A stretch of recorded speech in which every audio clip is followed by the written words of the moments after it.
both leaders agree that the China-US relationship is a very important bilateral relationship, and it has great potentials on many fronts.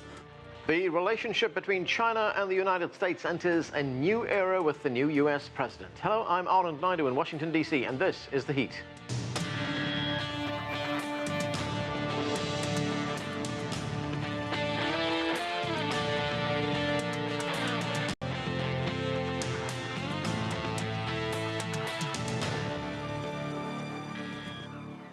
US President Donald Trump reiterated US support for the One China policy in a phone call with Chinese President Xi Jinping earlier this month.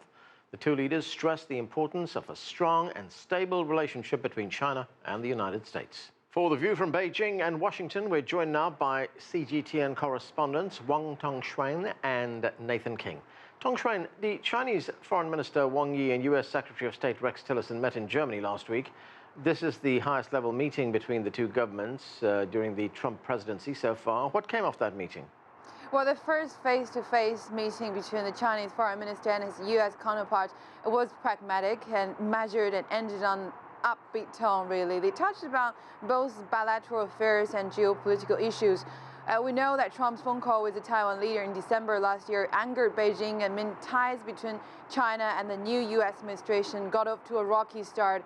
But Trump has since reiterated the U.S. commitment to the One China policy in the phone call with President Xi, a move Wang told Tillerson was very important. And Tillerson reassured Wang that his country would adhere to this cornerstone of Sino-U.S. relations.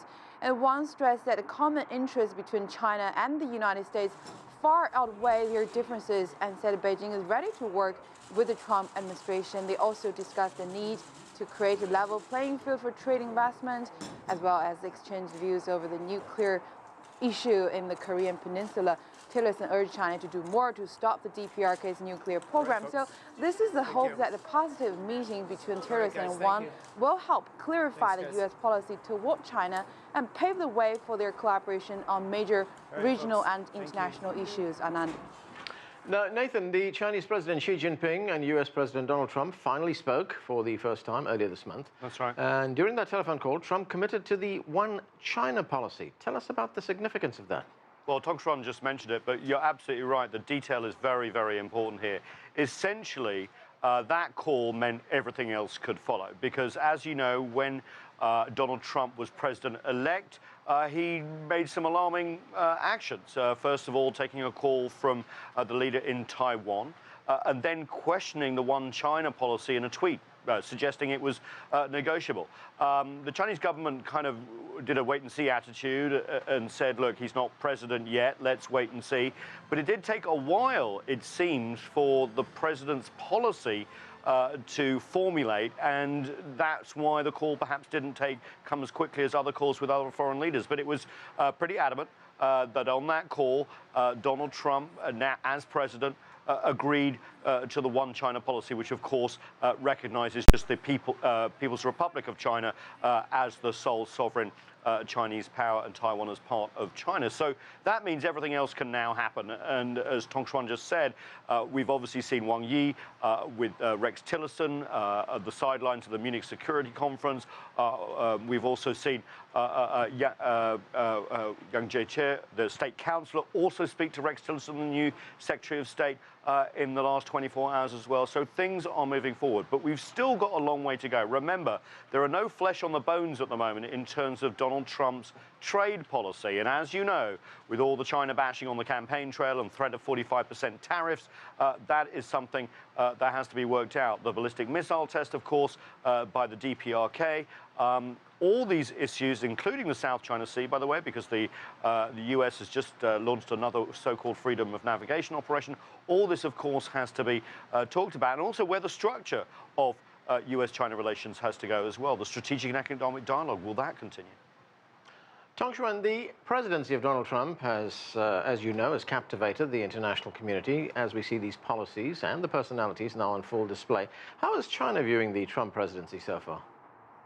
Well, it's a hard question, Anand. It's really wait and see for China at the moment, as Nathan just mentioned, just as for the rest of the world, I think. But one thing is for sure is that he stirred interest. It features on our news programs almost every day, and it's a fixture of online conversations. We all know that Trump is new to politics. Lots of his policies are still taking shape.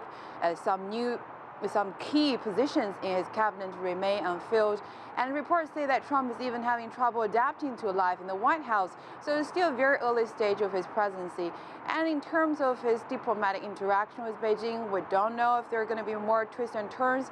Tensions cooled since Trump honored the One China policy in the phone conversation with Chinese president, but his earlier contact with Taiwan leader really surprised and angered Beijing. The suggestion that he likes to get leverage through unexpected policy moves has unnerved many around the world. And as Nathan just mentioned, bear in mind that China and America hold divergent views on a number of issues: the South China Sea, the Korean Peninsula, the currency, global trade, climate change, just to name a few. So we don't know if there's going to be trade wars between the two largest economies in the world or not. So many here are wondering whether or to what extent Trump may disrupt the traditional alliances and partnerships and ultimately affect the global geopolitical landscape, Anand. You know, Nathan, there was a great deal of China bashing during the election. Will we see a continuation of that sort of anti-Chinese rhetoric, or will these two countries strengthen relations under Trump? I've seen a positive change since President-elect Donald Trump became the president. There hasn't been seen much China bashing at all. Remember, he said he was going to name China a currency manipulator on day one in the office. He hasn't done that. Also, when he was talking about his call with President Xi, it was in very warm tones, and he even gave the hint that they're working on something special, something important to both countries, and that is being worked out right now. I think that was the quote was. And of course, he was standing next to Japanese Prime Minister Abe at the time, so he didn't shy away from talking about warming relations with China while being next to Japan. But I think we still have to wait. You know, the head of this new trade council within the White House, Peter Navarro, has written some books and made some films which basically are very, very critical of China. There are a lot of different voices around this president and a lot of competing views, and we have to wait and see which one wins. Okay, thank you. CGTN reporters there, Wang, Tongxuan in Beijing and Nathan King in Washington.